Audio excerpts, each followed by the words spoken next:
गंगा में बने अनेक बांध भारतीय जनजीवन तथा अर्थव्यवस्था का महत्वपूर्ण अंग है। इसमें प्रमुख है फरक्का बांध। भारत के पश्चिम बंगाल प्रांत में स्थित गंगा नदी पर बनाया गया है। टिहरी बांध टिहरी विकास परियोजना का एक प्राथमिक बांध है जो उत्तराखंड के टिहरी जिले में स्थित है। यह बांध गंगा की प्रमुख सहयोगी नदी भागीरथी पर बना है। यह बांध विश्व का 5वां सबसे ऊंचा बांध है। भीमगौड़ा बांध हरिद्वार में स्थित है। यह 1840 में अंग्रेजों ने बनवाया था। गंगा के पानी को विभाजित करके पूरी गंगा नहर में मोड़ने के लिए इस बांध का इस्तेमाल किया गया। गंगा विश्व भर में अपनी शुद्धिकरण क्षमता के कारण मानी जाती है। वैज्ञानिकों का मानना है इस नदी के जल में बैक्टीरियोफेज नामक विषाणु होते हैं जो जीवाणुओं तथा अन्य हानिकारक सूक्ष्म जीवों को जीवित नहीं रहने देते तथा गंगा घाट पर बसे औद्योगिक नगरों के नालों की गंदगी सीधे गंगा में जाती है। इससे गंगा नदी को बेहद प्रदूषित कर दिया गया है।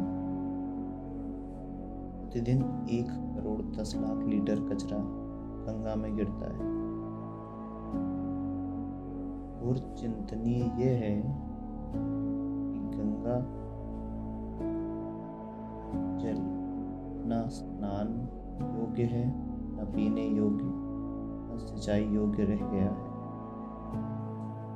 इस नदी की सफाई के लिए कई बार प्रयास किए गए, परंतु कोई भी संतोषजनक स्थिति तक न पहुंच पाया।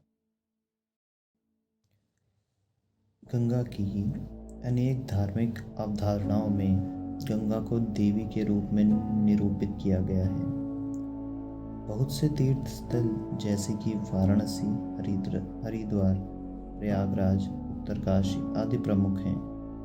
माना जाता है इनमें स्नान करने से मनुष्य के पापों का नाश होता है।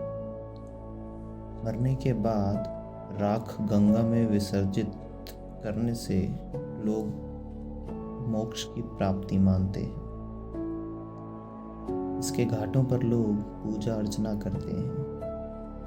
महाभारत के अनुसार मात्र प्रयाग में माघ मास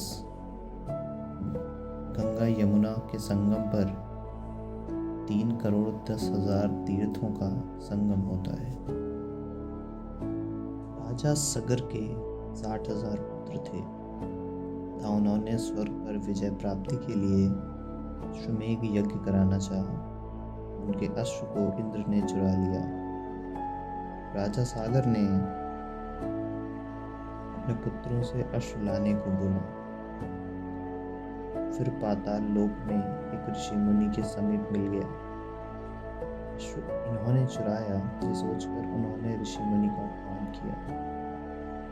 वर्षों से तपस्या में लीन ऋषि मुनि ने जब आंखें खोली, राजा के सभी पुत्र जलकर भस्म हो गए।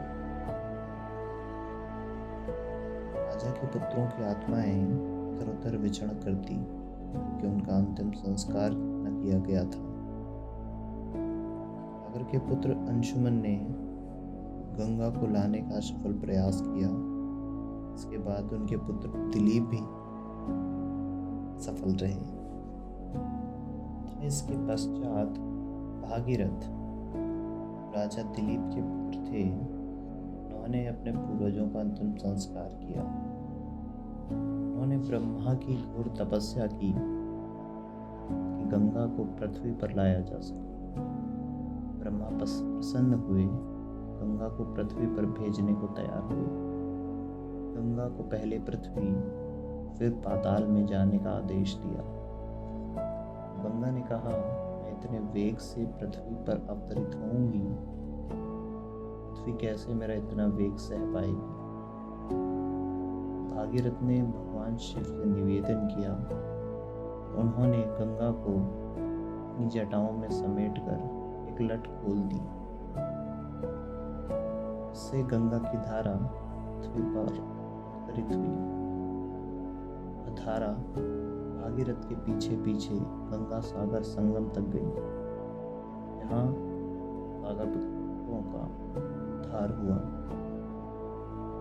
पुराणों के अनुसार गंगा को स्वर्ग में मंदाकिनी तथा पाताल